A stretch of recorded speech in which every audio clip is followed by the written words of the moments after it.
বিএনপির acting chairman জনাব তারেক রহমান আওয়ামী লীগের ব্যাপারে তার অবস্থান পরিষ্কার করেছেন।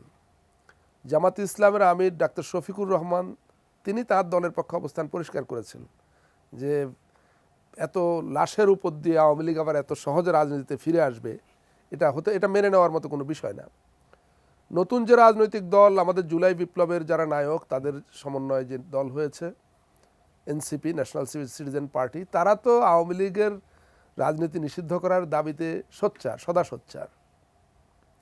এর পাশাপাশি আপনাকে আরেকটা জিনিস স্মরণ করিয়ে দিই যে গত 10ই ফেব্রুয়ারি বিএনপির পক্ষ থেকে মাননীয় প্রধান উপদেষ্টাকে একটি চিঠি লেখা হয়েছিল।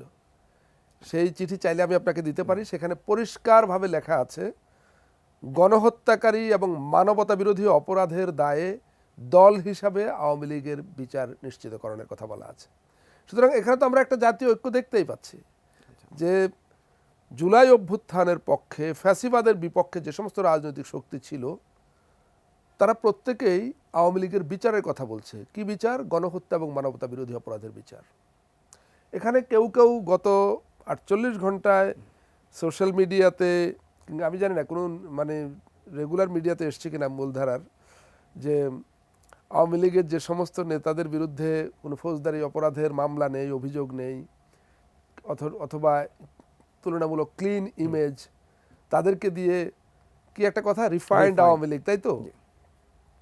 আসছে শিরিন শারমিনের কথা, আসছে সাবের হোসেন চৌধুরীর কথা, আসছে ফজলেনুর তাপসের কথা, আরও হয়তো একে আজাদের কথা আসছে।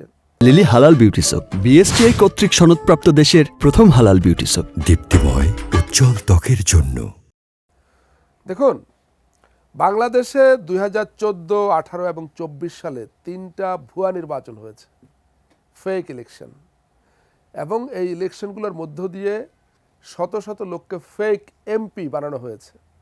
এই সমস্ত ফেক এমপিরা 3টা পার্লামেন্ট গঠন করেছে, তারা রাষ্ট্রের হাজার হাজার কোটি টাকা খরচ করেছে। এই সংসদের মধ্য দিয়ে বিভিন্ন সংবিধান সংশোধন থেকে শুরু করে আইন প্রণয়নের নামে আমাদের প্রতিষ্ঠানগুলোকে, আমাদের রাষ্ট্র ব্যবস্থাকে ধ্বংস করেছে। এদের চেয়ে বড় অপরাধী আর কেউ হতে পারে না।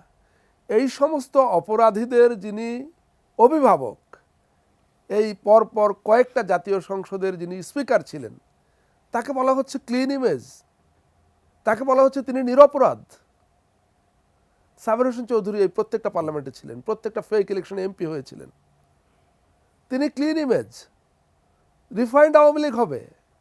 ফজলেনুর তাপস, কি অভিযোগ নেই তার বিরুদ্ধে? কোন অপরাধের অভিযোগ তার বিরুদ্ধে নেই? তিনি ক্লিন ইমেজের পলিটিশিয়ান। এগুলো আমি জানি না কারা বলেন, কেন বলেন, কিন্তু এইসব প্রশ্ন যখনই এই ধরনের কোনো প্রক্রিয়া বা প্রচেষ্টাকে সামনে আনার চেষ্টা হবে, এই প্রশ্নগুলো উঠবে আমি মনে করি।